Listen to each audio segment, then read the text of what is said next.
একটা সময় ছিল রেস্টুরেন্ট ছাড়া এই খাবারগুলোর কথা আমরা চিন্তাই করতে পারতাম না। বাড়িতে বানানো তো দূরের কথা।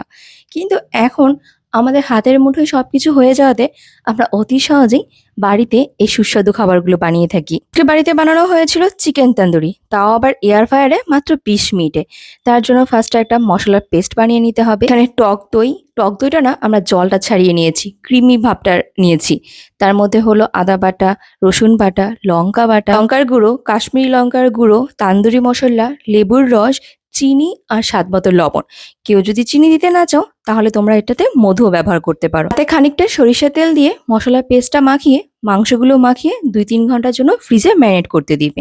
তারপর এয়ার ফ্রায়ারে ১০ মিনিটের জন্য দিয়ে আবার এটাকে উল্টিয়ে আবার একটু মশলা মাখিয়ে আবার ১০ মিনিটের জন্য এয়ার ফ্রায়ারে দিয়ে দিবে। একদম পারফেক্ট দোকানের মতো চিকেন তান্দুরি রেডি। এই তান্দুরি একবার বাড়িতে বানালে কারো আর রেস্টুরেন্টে যেতে ইচ্ছে করবে না।